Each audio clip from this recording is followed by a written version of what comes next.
Please take your seat. Selamat siang, salam sejahtera untuk kita semua. Yang terhormat Dr. Maya Sariwahyu, SPM Konsultan MKAS, selaku pemateri pada siang hari ini. Selamat siang Dr. Maya. Selamat siang Dr. Maya. Pak Iza. Yang saya hormati Dr. Novita Sitompul, SPM Konsultan, selaku moderator pada siang hari ini. Selamat siang Dr. Novita. Selamat siang Reza. Ya, saya ucapkan selamat bergabung kepada seluruh peserta yang sudah hadir pada acara hari ini. Selamat bergabung di acara kami, Kesehatan Mata Anak selama pandemi, yang dilaksanakan tepat pada hari ini, Sabtu Agustus di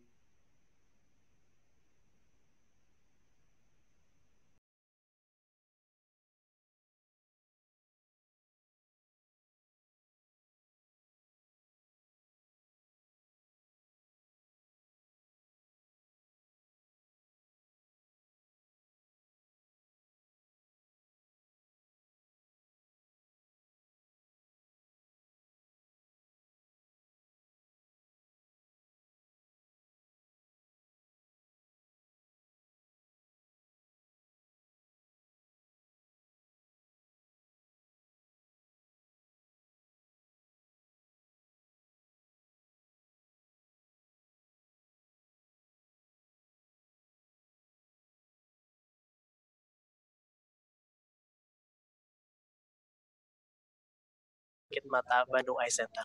Disilakan.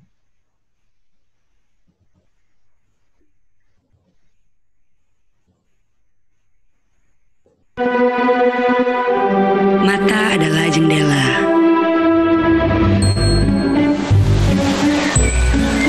Jendela untuk melihat warna, ekspresi, dan gerak.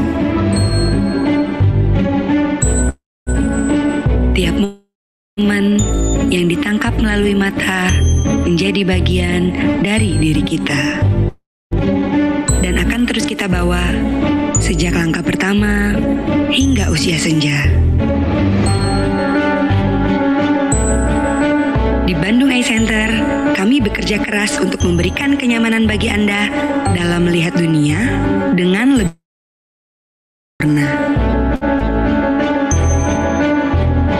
Kami akan menemani Anda dalam setiap tahap proses konsultasi.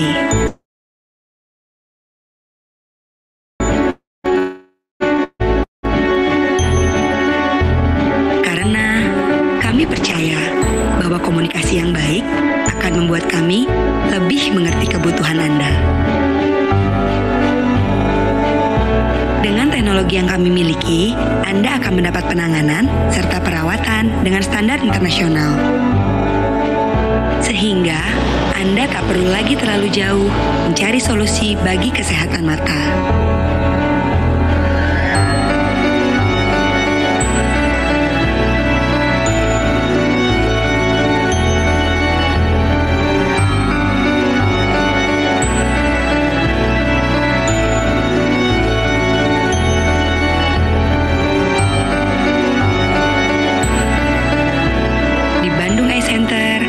Berdedikasi untuk membuat hidup Anda lebih mudah.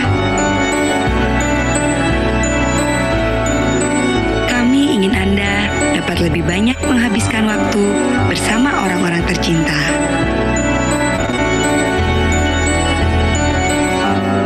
Karena kebahagiaan Anda menangkap berbagai momen adalah kebanggaan bagi kami.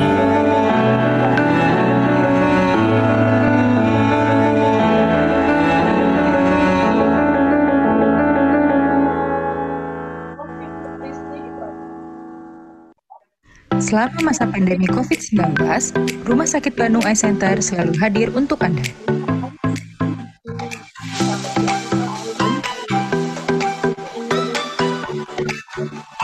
Dalam upaya pencegahan penyebaran COVID-19, Bandung Eye Center melakukan beberapa protokol pencegahan, di antaranya melakukan disinfeksi seluruh area kerja Rumah Sakit Mata Bandung Eye Center.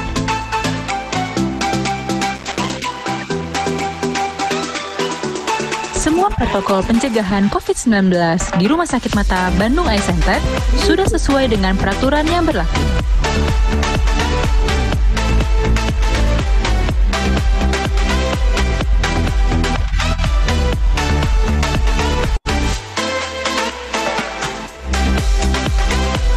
Dokter, perawat, dan seluruh petugas rumah sakit menggunakan APD sesuai dengan level APD yang sudah ditetapkan rumah sakit.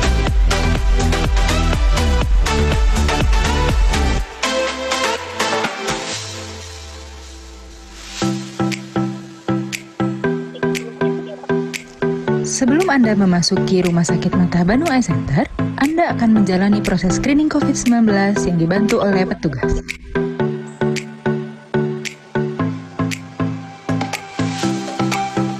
Selama berada di dalam Rumah Sakit Mata Bandung Eye Center, Anda diwajibkan untuk menggunakan masker, melakukan social distancing dengan jaga jarak,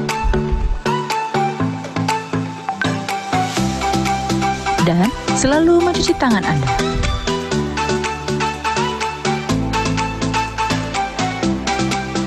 Bagi Anda yang memiliki keluhan mata, namun tidak bisa keluar rumah, jangan menunda konsultasi.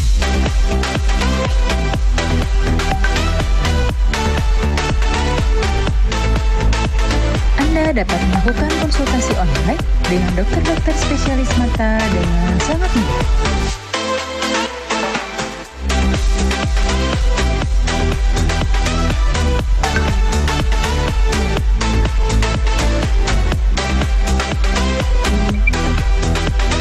Selain itu,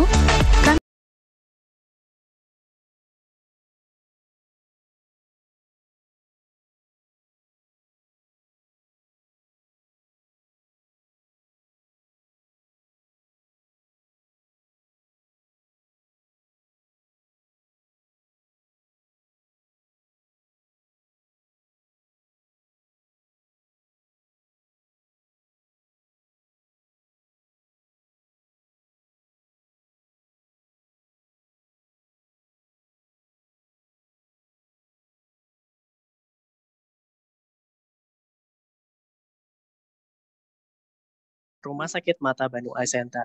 Selanjutnya saya akan minta tolong kepada tim dari Signature Event Organizer untuk menampilkan panduan peserta Zoom Class pada hari ini terkait kesehatan mata anak saat pandemi.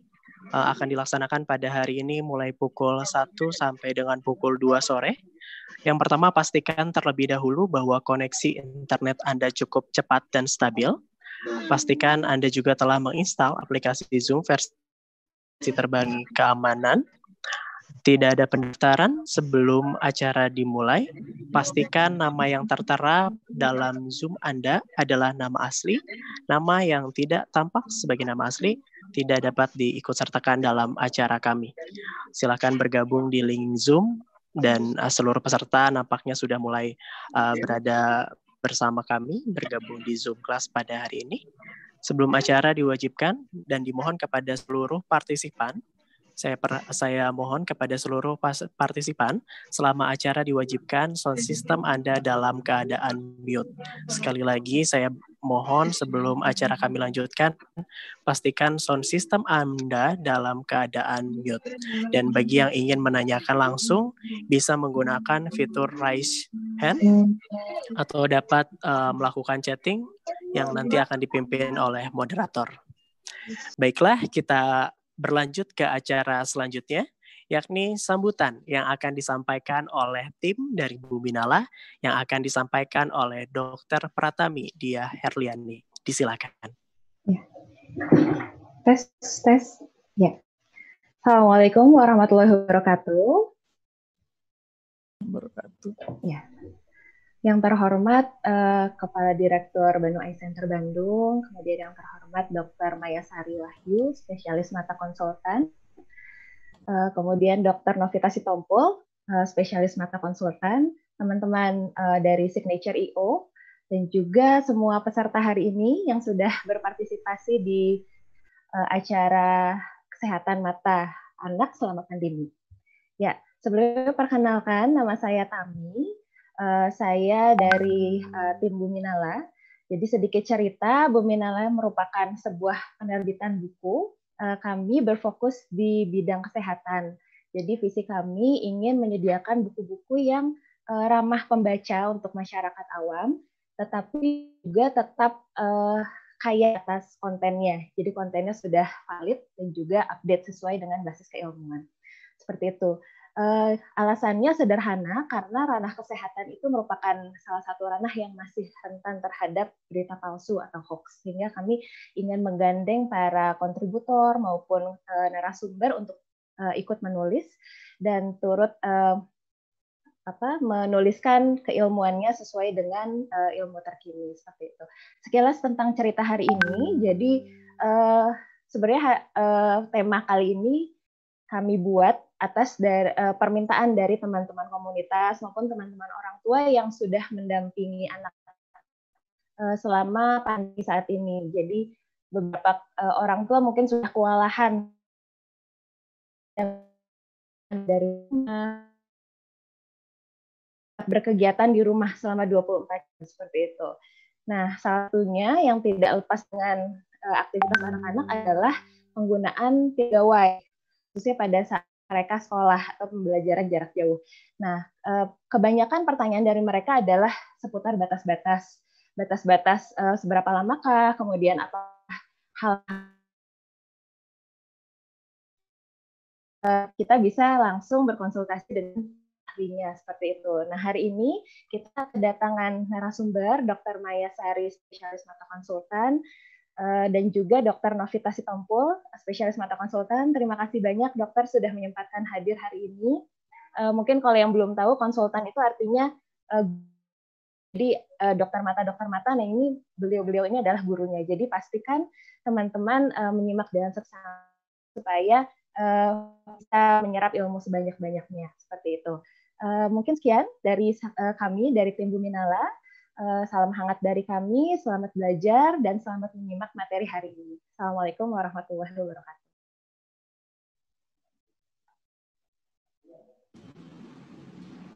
Ya, saya ucapkan terima kasih atas sambutan hangatnya dari tim Buminala, yaitu Dr. Pratimi. Terima kasih, dokter. Ya, hadirin semua, perlu kita ketahui bahwa mata ini sering kita sebut sebagai jendela dunia. Itu sebabnya menjaga kesehatan mata, terutama anak, merupakan hal yang paling terpenting karena berperan dalam proses tumbuh kembangnya. Bahkan perlu kita ketahui bahwa merawat kesehatan mata si kecil sejak masih dalam kandungan itu bisa dilakukan loh. Nah, ada beragam dampak nih yang dapat dirasakan pada anak bila mengalami gangguan kesehatan mata.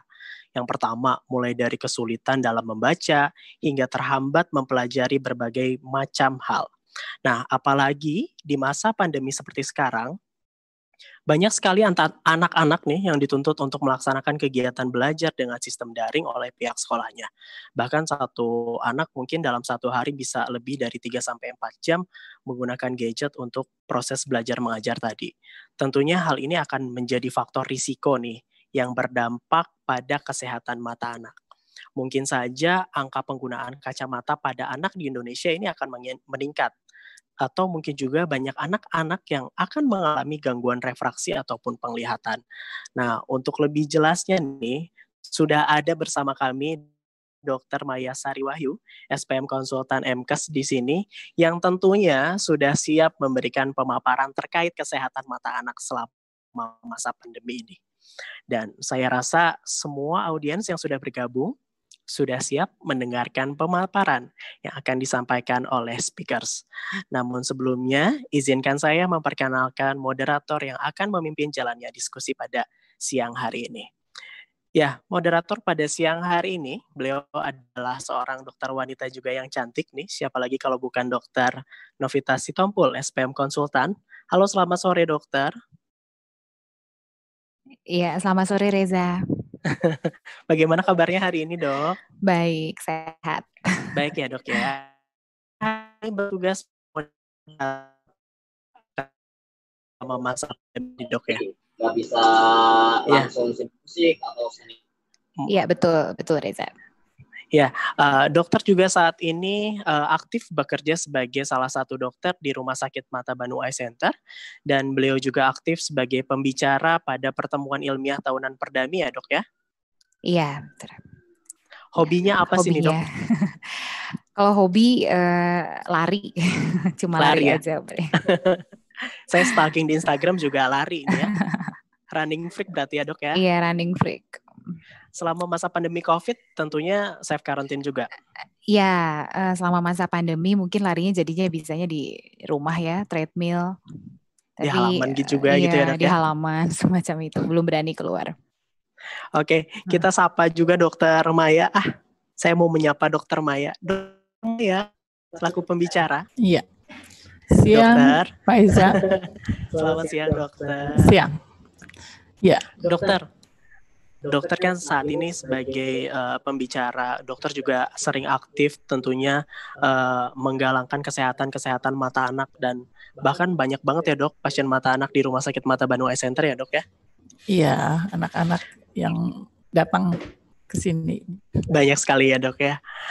Selain aktif nih dok sebagai dokter di Rumah Sakit Mata Bandung Eye Center, hobinya apa sih dok? Kalau tadi kita dengarkan Dokter Novita nih sering lari gitu dok. Kalau dokter apa nih dok? Apa ya? Kalau saya, Dokter Novita sih jagoannya lari. Kalau saya sebetulnya senangnya traveling nih. Makanya ya, dok, ya pandemi ini kerasa banget ya. Jadi nggak traveling ya dok ya? Nggak bisa traveling. Saya juga hobinya lari dok. Percaya ya dok kalau saya hobinya lari? Lari di tempat mungkin ya? Iya. Kan kita selalu lari di tempat ya dok ya? Oke. Iya, baik. Tadi ada Dokter Novita selaku moderator, ada juga Dokter Maya selaku pembicara pada hari ini. Baiklah, mungkin ini yang para audiens sudah tidak sabar mendengarkan pemaparan yang akan langsung disampaikan oleh Dokter Maya. Namun sebelumnya saya serahkan kepada moderator Dr. Novita Sitompul SPM Konsultan untuk memimpin jalannya diskusi pada siang hari ini. Disilakan dokter. Iya, terima kasih Reza. Selamat siang semuanya. Di sini saya lihat pesertanya cukup banyak ya, dan banyak ayah dan bunda, kebanyakan memang bunda ya, yang betul-betul sangat care kepada penglihatan mata anak, terutama di saat adanya PJJ ini ya, yang memang membutuhkan waktu cukup banyak antara anak bertemu dengan komputer atau gadget.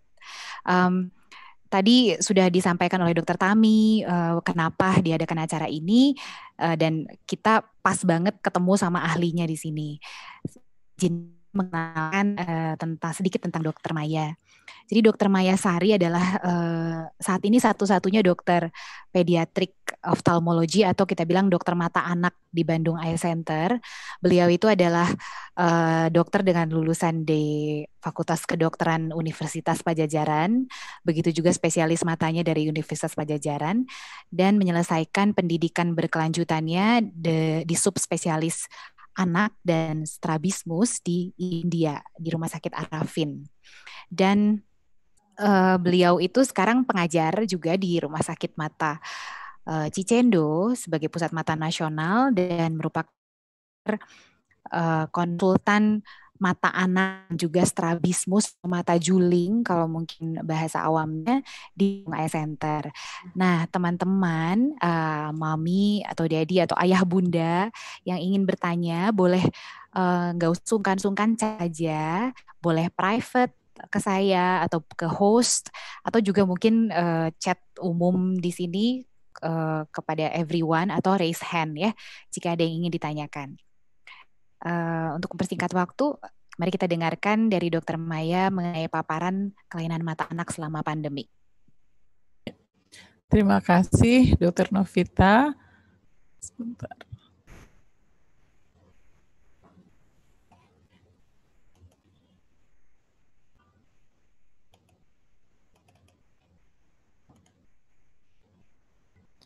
Ya, sambil menunggu tayangannya, saya ucapkan terima kasih kepada teman-teman dari Buminala, khususnya Dokter Pratami, yang bisa kita ketemu ya untuk menyelenggarakan acara ini. Kemudian rekan saya, teman saya, Dr. Novita yang juga sudah membantu untuk moderator pada hari ini. Kemudian teman-teman dari IO Signature dari Bandung Eye Center, sehingga kita semua bisa untuk dapat menyelenggarakan hari ini. Kemudian terima kasih kepada teman-teman Bunda, Ayah, Momi, Dedi yang sudah bergabung.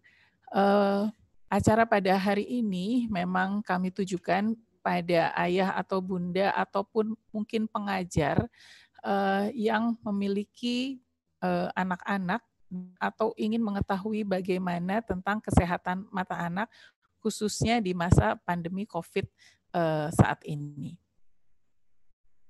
Di kurikulum vitae saya tadi sudah dibacakan oleh Dr. Novita. Jadi yang akan dibahas pada hari ini adalah mengenai infeksi COVID-19 secara umum, kemudian bagaimana infeksi COVID pada anak, selanjutnya manifestasi COVID pada mata, dan bagaimana pengaruh dari pandemi COVID ini pada kehidupan anak. Ya, jadi secara umum mungkin teman-teman sebagian sudah banyak juga yang membaca atau mengetahui apa itu COVID-19. Jadi COVID-19 itu adalah suatu penyakit saluran nafas yang disebabkan oleh virus corona, dan ini merupakan virus yang baru ditemukan, pertama kali ditemukan di Wuhan, Cina pada akhir 2019. Penyakitnya sendiri disebut penyakit coronavirus disease. Virusnya karena virus yang baru, jadi disebut virus novel coronavirus 19 atau banyak disebut sebagai SARS coronavirus 2. Corona itu artinya adalah mahkota, di mana pada virus itu permukaannya penuh tonjolan-tonjolan protein yang sebetulnya adalah seperti mahkota, dan itu yang memudahkan untuk bisa menempel pada inang atau host yang akan ditempatinya. Kemudian bagaimana COVID-19 itu pada anak berbahaya? Apakah berbahaya? Data yang didapatkan dari Ikatan Dokter Anak Indonesia hingga tanggal 20 Juli 2020 didapatkan kasus terkonfirmasi positif itu ada sebanyak 2.700, 51 anak diantaranya meninggal akibat COVID-19. Sedangkan kasus tersangka dari COVID ini sekitar 7.600 dengan 290 anak yang meninggal dunia. Kemudian rentang usia anak dari kasus yang meninggal terbanyak ini memang pada anak di bawah 1 tahun, yaitu 29 hari sampai 11 bulan. Yang kedua adalah di bawah usia 5 tahun, 1 sampai 5 tahun. Dan angka kematian anak di Indonesia akibat COVID-19 ini merupakan yang tertinggi di Asia Tenggara. Kemudian ini bagaimana cara penularan dari COVID-19 ini. Virus ini pertama kali memang dia sebetulnya host atau inangnya yang ada itu adalah pada hewan atau binatang. Kemudian pada saat ini kenapa dia manusia bisa menularkan ke manusia, sampai saat ini juga masih dalam pertanyaan besar. Karena itu vaksin yang akan sedang diteliti sekarang ini juga masih dalam banyak penelitian. Dari orang yang terkena transmisi ini bisa menularkan ke manusia lagi. Jadi yang dulunya asalnya dari binatang, hanya di binatang saja, terus sekarang bisa ke manusia, dan dari manusia sendiri bisa menularkan. Pada kondisi yang berat itu bisa mencapai kondisi yang fatal. Penyebaran dari virus ini dari orang ke orang itu biasanya melalui tetesan droplet atau percikan dari pernafasan, ini pada saat batuk, bersin, atau berbicara. Percikan ini bisa terhirup masuk ke dalam mulut atau hidung seseorang. Dan dalam kondisi yang berat, dia bisa mencapai ke dalam paru-paru. Nah, bagaimana gejala dari coronavirus ini sendiri? Gejalanya yang paling banyak itu adalah demam, dan batuk ya. Kemudian kadang-kadang ini merupakan gejala virus pada umumnya, jadi bisa sakit menelan, sakit kepala, kemudian penciuman yang menjadi berkurang, ada bersin-bersin seperti itu. Jadi sebetulnya gejalanya adalah gejala yang seperti ini adalah gejalanya bisa yang ringan, tapi bisa juga timbul gejala yang berat apabila dia sudah sampai menyerang ke paru-paru, sehingga dari paru-paru ini yang kita sebut radang paru atau pneumonia. Gejala dari pneumonia sendiri adalah adanya demam, adanya batuk, ada kesulitan bernafas. Kesulitan bernafas ini yang ditandai dengan nafas yang sesak atau nafas yang cepat dan sesak nafas. Sekarang kapan anak perlu dibawa atau diperiksa ke dokter? Umumnya pada anak kalau dia ada demam, batuk pilek yang ringan, boleh pertolongan pertama adalah diberikan obat demam yang biasanya adalah diberikan paracetamol 10 mg per kilogram berat badan, itu dapat diulang 4 sampai tiap 6 jam. Kemudian apabila anak suhunya lebih dari 38 derajat Celcius atau lebih, ini ditambahkan beri banyak minum air putih. Dan apabila demamnya terus-menerus sampai kurang lebih masuki hari ketiga, harus cepat dibawa ke fasilitas kesehatan terdekat. Tanda bahaya pada anak-anak yang sedang demam ini adalah apabila ada anak yang demam, apalagi lebih dari 39 derajat, terlihat anaknya lemas atau tidur tidur, kemudian nafasnya cepat, ada kejang-kejang, ada muntah-muntah, dan anak yang menjadi tidak mau minum atau buang air kecil yang berkurang, ini merupakan tanda bahaya pada anak dan harus segera dibawa ke fasilitas kesehatan terdekat. Sekarang itu tadi secara umum. Bagaimana pada mata? Virus corona ini kalau pada hewan dia menyebabkan penyakit mata yang berat, ya seperti menjadi radang di retina atau di saraf mata, kemudian radang juga di pembuluh darah retina. Pada manusia, manifestasi dari COVID ini pada mata manusia umumnya ringan dan jarang terjadi. Akan tetapi dia dapat terjadi bila menyertai kondisi sistemik yang berat. Jadi umumnya pada kondisi sistemik infeksi COVID sistemik yang berat, gitu baru disertai adanya gejala pada mata, infeksi mata. Potensi penularannya juga sama, ini dari cairan mata.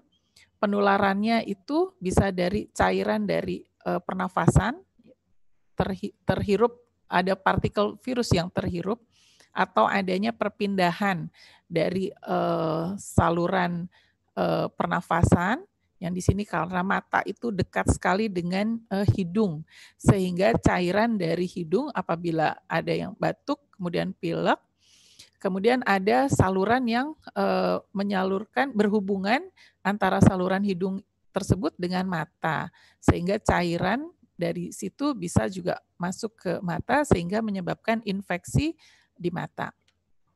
Gejala infeksi COVID pada mata adalah adanya mata merah, ya. Jadi bagian sini ada mata merah, ada iritasi, rasa iritasi di mata, kemudian ada rasa sensasi benda asing. Jadi seperti ada kalau orang biasa bilang seperti kelilipan, seperti itu ya. Jadi ada yang tidak nyaman di mata. Kemudian mata berair, umumnya cairan matanya itu berwarna bening. Kemudian selaput putih mata, ini bagian selaput putih mata, bagian sini umumnya bengkak, ya. Dan gejala ini menyertai kalau kondisi infeksi sistemik yang berat. Tapi pada awal-awal penyakit atau infeksi dari virus COVID sendiri umumnya tidak terjadi atau jarang terjadi di mata. Penanganan kalau terjadinya infeksi pada mata adalah umumnya kita mengobati atau meringankan gejala.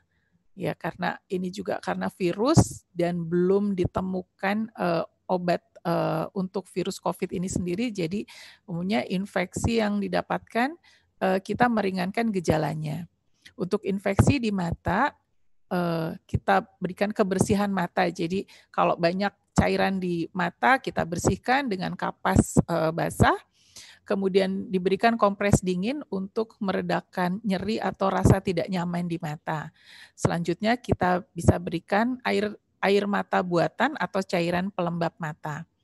Antibiotik tetes mata bisa juga ditambahkan apabila ada penderita yang risiko superinfeksinya tinggi. Contohnya pemakai lensa kontak. Jadi pada masa pandemi ini sebaiknya pengguna lensa kontak harus berhati-hati atau dibatasi penggunaan lensa kontaknya. Kemudian disarankan untuk menggunakan kacamata pelindung atau sunglasses. Nah, pada saat ini itu tadi mengenai penyakit atau infeksi corona yang bisa terjadi di mata. Pada saat pandemi sekarang, kita semua berubah. Kondisi yang kita biasanya banyak ketemu orang, itu berubah. Aktivitas yang banyak di luar itu berubah menjadi lebih banyak aktivitas di dalam. Pada anak-anak pun seperti itu. Anak-anak biasanya membutuhkan banyak sekali aktivitas di luar. Ya. Akan tapi pada saat ini, pada saat era COVID ini lebih banyak di dalam dan apalagi sekarang pada saat istilahnya PJJ, pembelajaran jarak jauh, jadi pembelajaran banyak menggunakan di komputer. Nah, bagaimana dengan penggunaan komputer sendiri? Apakah baik atau tidak? Ya, sebetulnya kondisi ini kita jadi karena keterbatasan atau kondisi yang memaksa anak-anak di rumah tapi harus tetap belajar. Jadi metode ini mungkin yang saat ini dirasakan paling efektif. Jadi bisa tetap belajar tetapi masih tetap menjaga jarak. Penggunaan yang terlalu sering di layar komputer ini sebetulnya adalah memang dari penelitian meningkatkan risiko terjadinya rabun jauh atau ada progresivitasnya. Jadi pada anak-anak yang memang sudah memiliki istilahnya mata minus itu akan meningkatkan risikonya menjadi lebih besar. Kemudian pada anak-anak juga menyebabkan stres atau kehilangan kemampuan bersosialisasi. Umumnya anak-anak kan senang dia bermain dengan teman-temannya. Dan kadang beberapa anak juga bisa mengganggu siklus tidurnya. Jadi karena mungkin biasanya waktu dulu bangun pasti pagi untuk pergi ke sekolah, kali ini dengan pembelajaran jarak jauh seperti ini, masuk jam 7, jam 8, kadang-kadang anak-anak juga mungkin baru bangun langsung menghadapi laptop atau layar komputer, ini juga biasanya mengganggu dari siklus tidur anak-anak itu sendiri. Sekarang bagaimana praktek untuk pembelajaran jarak jauh yang aman pada anak? Ini digolongkan dalam beberapa masa. Ya, pada anak-anak yang usia di bawah 3 tahun, memang tidak disarankan pembelajaran jarak jauh. Artinya pada usia-usia seperti ini, pembelajarannya dia di rumah lebih baik dengan orang tuanya sendiri. Ya, jadi pembelajaran dilanjutkan. Biasanya mungkin pada anak-anak yang preschool ya, yang usia kurang dari 3 tahun ini. Ya, jadi bisa belajar langsung berinteraksi mungkin dengan orang tua atau dengan pengasuhnya itu di rumah. Pada usia 4 sampai 6 tahun, pembelajaran jarak jauh itu disarankan kurang dari 90 menit dengan 1 sesi istirahat. Sedangkan pada usia 7 sampai 12 tahun kurang lebih adalah 180, jadi kurang lebih 3 sampai 4 jam itu dengan ada sesi 2 sampai 3 kali sesi istirahat. Sedangkan usia 13 sampai 16 tahun biasanya usia SMP atau SMA sampai SMA itu bisa sampai 6 sampai 8 jam sehari, tapi dengan ada 5 sampai 6 sesi istirahat. Mungkin sesi istirahatnya juga bisa dengan diselingi pada saat istirahat makan siang. Jadi secara umum setelah 45 menit seorang anak itu diharuskan untuk beristirahat. Jadi dia beristirahat, badannya beristirahat, kemudian matanya, penglihatannya pun beristirahat. Pada salah satu sesi istirahat, disarankan juga ada untuk berolahraga fisik. Makanya mungkin kalau beberapa sekolah pada saat-saat mereka pelajaran ada aktivitas fisik, ya boleh biar senang apa dia menari atau berolahraga fisik yang ringan. Kemudian kalau nanti memang ada pekerjaan rumah, dihindari pekerjaan rumah yang dilakukan secara digital, atau kalaupun dilakukan harus diperhatikan sesi yang istirahatnya itu tadi. Kemudian ini yang saya dapat yang baru, bagaimana peran orang tua dan guru ya di sini. Teorinya yang lebih mudah adalah 20-20-20. Jadi setiap 20 menit melakukan seorang anak itu melihat screen 20 menit, 20 detik matanya diistirahatkan. Jadi mungkin dia beralih matanya dengan tidak melihat dari screen, itu kurang lebih 20 detik. Dan pada saat 20 detik itu dia melihat jarak yang jauh, kurang lebih kalau di ini saya dapat dari luar, jadi mereka menggunakan 20 feet atau 20 kaki, kalau di kita kurang lebih adalah 6 meter. Ya. Jadi pastikan anak mengikuti prinsip 20, 20, 20 dan ingatkan untuk lebih sering berkedip.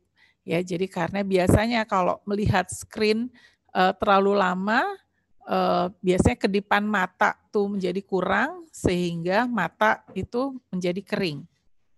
Kemudian pada saat anak itu melihat screen, diberikan postur tubuh juga harus tetap baik dengan posisi yang tegak ini untuk menghindari supaya tidak mudah menjadi lelah. Di antara sesi kelas online ini itu tadi diingatkan kembali untuk melakukan gerakan fisik, kemudian memilih untuk menggunakan layar yang lebih besar. Jadi lebih baik untuk menggunakan komputer, laptop, ataupun kalau memungkinkan TV dibandingkan kalau menggunakan handphone yang atau yang layar yang kecil.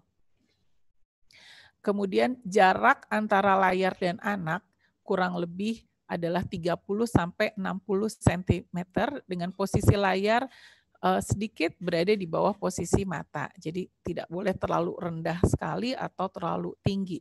Beberapa mungkin kalau di rumah tidak dilakukan seperti itu ya. Kalau di perkantoran ada yang PC-nya itu ditaruh di bawah meja malahan seperti itu ya dengan menggunakan kaca.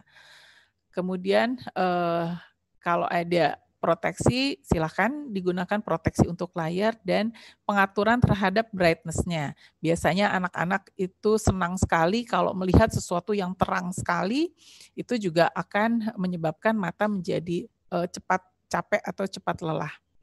Kemudian apabila di ruangannya jangan dibiarkan ruangan yang remang-remang, ya. Jadi tidak boleh ruangan yang remang, cukup dengan pencahayaannya. Kemudian posisi duduk anak itu jangan di bawah AC atau kipas angin karena ini akan membuat mata juga menjadi kering. Ingatkan posisi anak untuk dia tidak membungkuk lehernya karena ini pun menjadi mudah menjadi lelah. Anak-anak yang memiliki kacamata harus tetap menggunakan kacamatanya. Jadi mungkin kalau pada anak-anak kalau di sekolah dia karena jarak jauh, jadi merasakan yang berkacamata kesulitan atau buram kalau melihat di dalam kelas. Kalau di rumah mungkin menggunakan screen karena jaraknya dekat, dianggapnya masih terlihat jelas gitu. Tetapi kacamata masih tetap harus digunakan untuk terutama pada saat-saat perkembangan anak-anak saat sekarang ini. Kemudian itu tadi mengenai screen time. Screen time ini sebenarnya dia merupakan tidak berdiri sendiri untuk kita pengaturannya, tetapi juga bersama dengan bagaimana pengaturan fisik dan pada kebiasaan-kebiasaan sehari-hari. Saya juga sharekan ini rekomendasi yang terbaru dari Ikatan Dokter Anak Indonesia. Jadi pada anak-anak usia kurang dari 1 tahun, pada saat ini aktivitas fisik yang diberikan sebaiknya adalah berupa permainan yang interaktif. Jadi kalau pada bayi yang belum bisa duduk, itu bisa di aktivitas fisiknya dia bisa di posisi tengkurapkan sebentar, kurang lebih 1 menit, kemudian diulang dalam beberapa kali sehari, itu untuk aktivitas fisik pada anak usia kurang 1 tahun. Kemudian jangan menahan anak lebih dari 1 jam.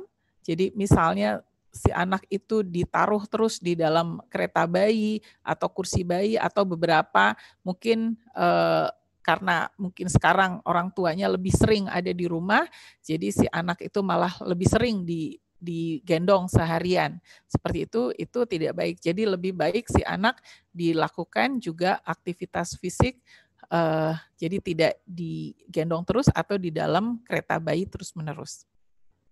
Masa tidurnya ini disebutkan kurang lebih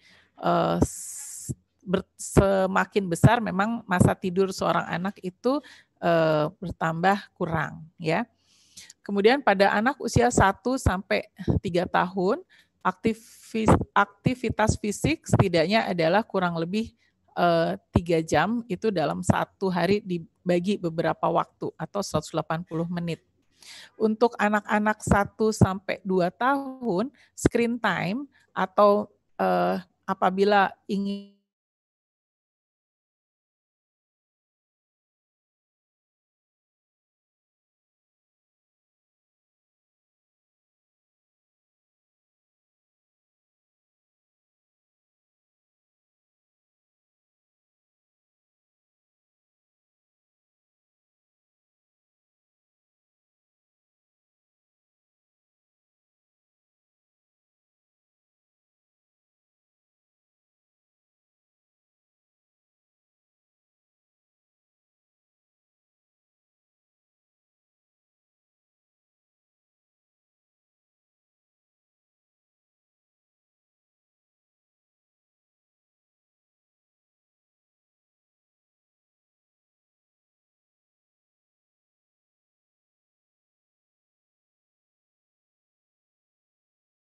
jam atau 180 menit dengan intensitasnya bisa sedang, ya, ataupun juga ada yang berat, dengan waktu untuk melihat screen itu tidak lebih juga dari 1 jam, ya. Pada usia 7 sampai 12 tahun ini masa kurang lebih sekolah dasar, screen time-nya tidak lebih dari 90 menit. Diseimbangkan waktu anak untuk melihat screen dengan bagaimana dia membagi waktu, berkesempatan seorang anak untuk dapat bersantai atau lebih berinteraksi dengan orang tuanya. Kemudian pada usia 12 sampai 18 tahun, ini usia SMP sampai SMA, anak harus sudah lebih mengerti konsep keseimbangan, sehingga orang tua diharapkan dapat membantu anak-anak untuk dapat mengelola screen time-nya sendiri sesuai dengan jadwal anak-anaknya sendiri. Jadi artinya pada usia ini bukannya kita tidak boleh anak-anak itu untuk istilahnya bermain, ya, ataupun belajar. Jadi mereka membagi waktu sendiri, ya, untuk dapat bermain atau belajar dengan menggunakan gadgetnya atau dengan handphone atau dengan laptopnya. Jadi anjuran untuk orang tua adalah jangan membiarkan anak-anak melakukan screen time sendiri, Hindari pada anak apabila ada konten dengan materi kekerasan, karena pada saat ini mudah sekali kita mendapatkan konten-konten yang mungkin tidak baik buat anak-anak. Kemudian jangan menggunakan media berlayar ini untuk menenangkan perilaku anak. Jadi kadang-kadang ada anak-anak yang pada saat tantrum itu untuk lebih mudah orang tuanya jadi diberikan handphone atau laptopnya diberikan supaya anak-anaknya lebih tenang. Kemudian jangan berikan media layar pada saat makan atau pada saat 1 jam sebelum tidur, karena ini nanti akan bisa mengganggu siklus tidur si anak tadi. Lebih banyak menciptakan kreativitas bersama, kemudian berpartisipasi bersama pada aktivitas fisik seperti berjalan santai atau bersepeda bersama antara orang tua dan anak. Kemudian orang tua menjadi model anak dalam menggunakan media layar. Ya, jadi ada pembatasan area bebas media seperti di meja makan atau di mobil. Kemudian pada saat ini jadi tidak hanya orang tua ya, anak-anak sendiri pada masa COVID ini juga bisa mengalami stres. Ya, dari IDAI disebutkan bagaimana mengenali stres pada anak. Pada masa COVID ini biasanya terjadi perubahan perilaku atau gestur yang tidak biasa. Anak menjadi emosinya menjadi tidak stabil, mudah marah, mudah menangis, kemudian tidak bisa tenang atau cemas yang berlebihan, ada tampak seperti murung atau sedih berlebihan, menarik diri dari lingkungannya, jadi dia tidak mau bermain di rumah, kemudian kehilangan rasa percaya diri, mudah putus asa, kemudian lengket berlebihan kepada pengasuh atau orang tuanya.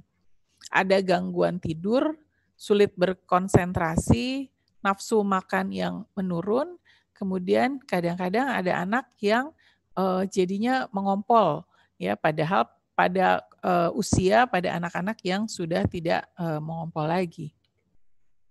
Kemudian pencegahannya untuk supaya tidak terjadi stres pada anak adalah beri anak lebih banyak perhatian. Ajak anak-anak untuk melakukan aktivitas yang cukup. Lebih banyak anak diajak bicara, kemudian mendengarkan keluhan atau pendapat anak, kemudian libatkan anak-anak untuk berdiskusi, menyusun agenda. Jadi bersama-sama dengan anak-anak itu tadi, kapan waktu dia untuk bermain, kapan dia untuk belajar, kapan dia untuk melakukan aktivitas fisik, itu anak-anak dilibatkan untuk menyusun agenda bersama-sama.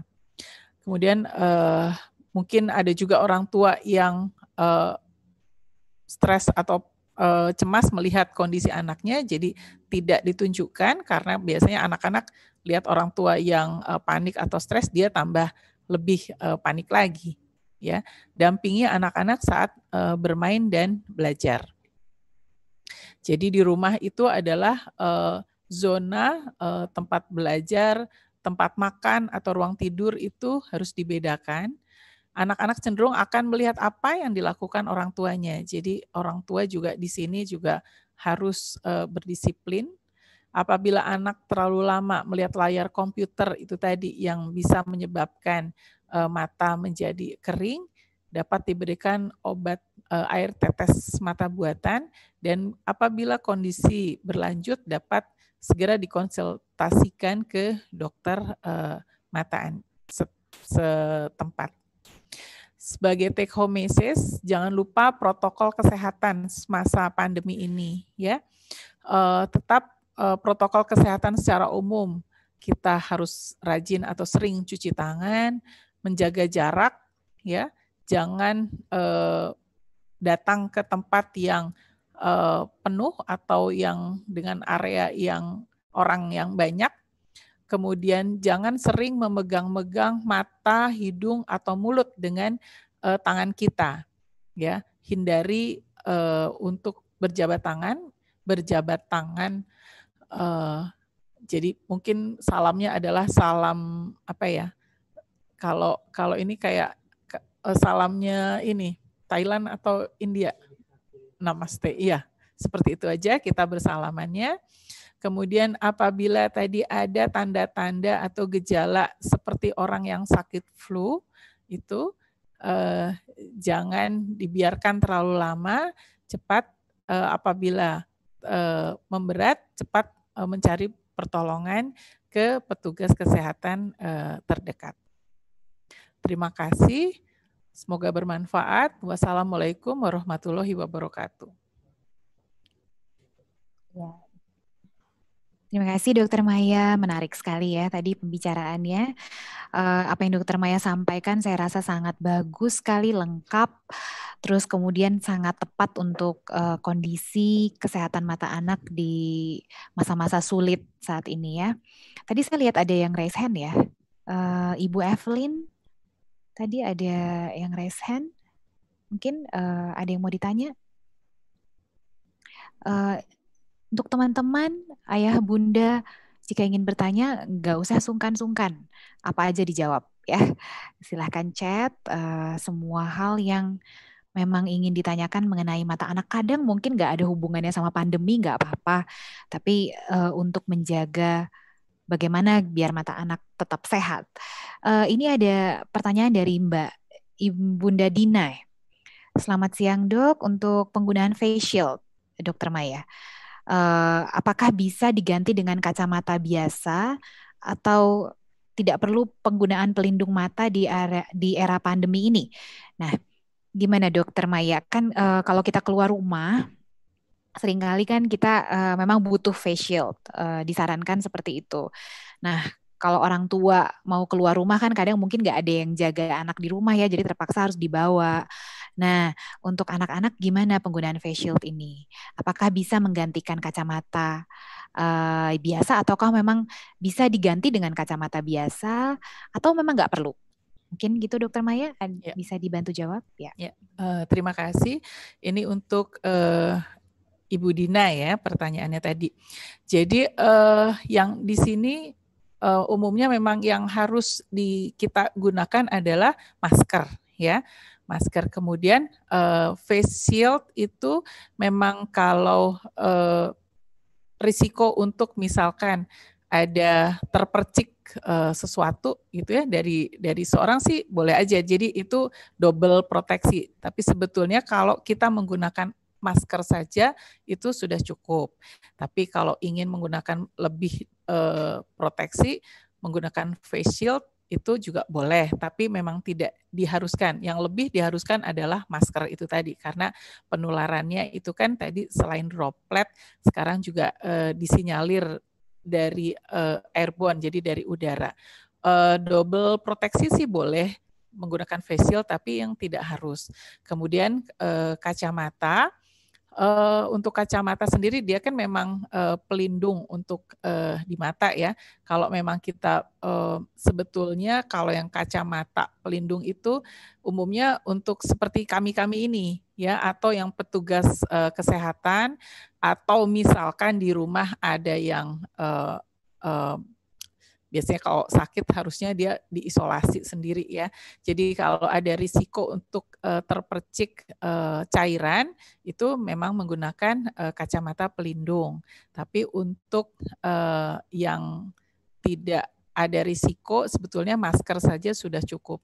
Tapi pada saat ini ada menggunakan face shield itu sebagai double proteksi itu nggak apa-apa, boleh. Asal bukan menggantikan ya. Jadi kalau ada beberapa yang saya lihat menggunakan face shield saja, tapi tidak menggunakan masker. Itu kalau menggunakan face shield saja, si udara tuh masih bisa masuk. Jadi memang kalau percikan itu mungkin terlindungi, tapi udara kan masih ada ya, masih bisa masuk. Seperti itu ya. Mudah-mudahan jelas Ibu Dina. Iya, jelas sekali Dokter Maya. Jadi buat mami-mami nih yang ngajak anak-anaknya mungkin ikutan shopping, grocery shop dan lain-lain ya. Jangan lupa pakai masker, jangan cuma face shield. Jika di double proteksi akan sangat lebih baik lagi. Ini ada pertanyaan tentang screen shades ya dari Bunda Aries sih atau ayah nih. Ya.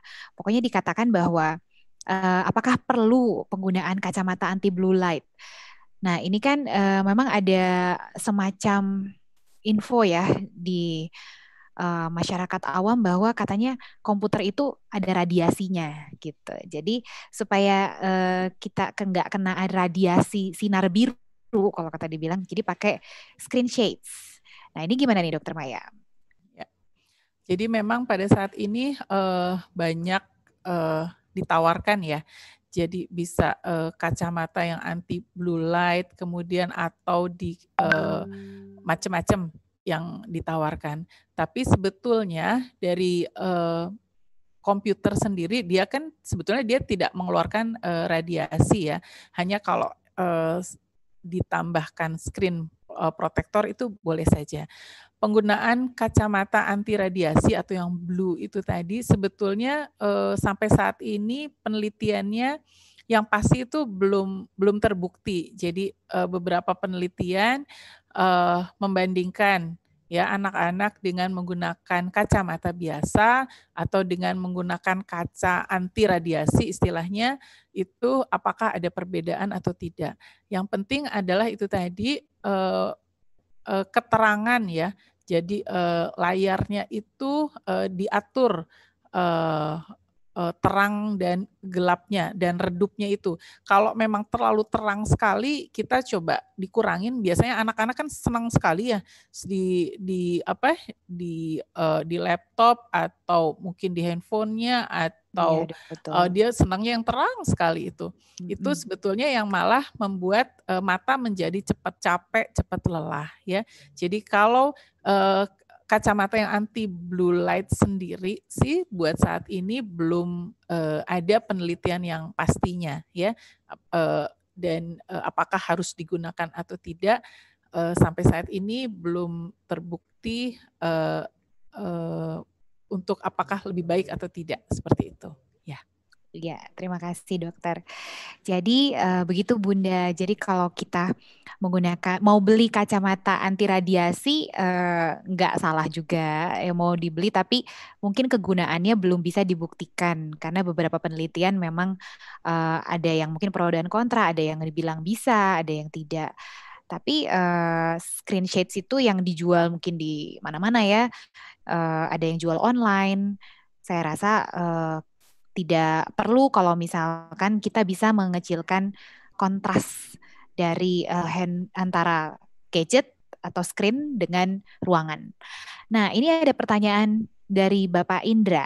Ayah Indra dikatakan kalau anak-anak udah main tuh lupa waktu. Musim kemarau seperti sekarang, tentunya gangguan pada mata ada. Bagaimana dok untuk pencegahan di musim kemarau dan di saat anak-anak memang sulit untuk memberhentikan kebiasaannya bermain gadget, begitu.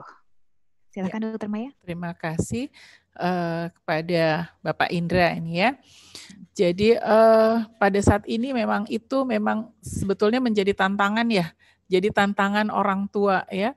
Jadi pada saat ini mungkin di rumah itu kalau dia bermain atau belajar, ini kan tadi sudah diterangkan ya screen time pada saat belajar menggunakan waktu yang diperbolehkan atau yang sebaiknya digunakan untuk melihat screen itu kan terbatas karena dia sudah dipakai untuk dianya belajar ya. Jadi untuk pada musim saat ini musim kemarau ini memang mungkin anak-anak juga kan kalau main juga mungkin hanya di sekitar rumah ya, seperti itu. Untuk mencegah supaya yang pertama adalah mata menjadi lebih cepat kering. Tadi kan kalau lihat terlalu lama di screen juga risiko untuk mata menjadi kering itu menjadi lebih besar. Lebih baik digunakan jadi obat tetes mata, air tetes mata buatan. Ya, seperti itu, air tetes mata buatan boleh digunakan ya. Kemudian untuk penggunaannya juga, jadi memang orang tua harus membuat atau bersama-sama si anak itu tadi biasanya digunakan kesepakatan ya. Jadi berapa lama si anak itu bisa atau boleh menggunakan screen-nya atau bermain. Jadi diberi pengertian kalau biasanya sih kalau sudah lebih besar itu akan lebih mudah diberikan pengertian berapa lama itu tadi dalam waktu terbagi. Jadi kalau yang tadi kurang lebih anak misalnya umur di atas 7 tahun itu atau anak SD berapa jam, misalkan 2 jam, dia jadi setengah jam pagi, setengah jam siang, setengah jam sore. Seperti itu akan lebih baik dalam terbagi dibandingkan dia bermain 2 jam terus-menerus dalam satu waktu. Jadi akan lebih baik seperti itu. Ya. Mungkin jelas ya tadi Pak Indra ya, memang sekarang lagi musim kemarau ya, takut mata anak kering. Terima kasih Dokter Maya penjelasannya. Ini dari Ibu Heni, ada penjelasan mengenai penggunaan kacamata harus reguler kan tadi ya Dok ya. Nah rupanya tuh memang benar nih, saya juga sering ketemu sama orang tua pasien bilang, nggak boleh dipakai malah kacamatanya keseringan.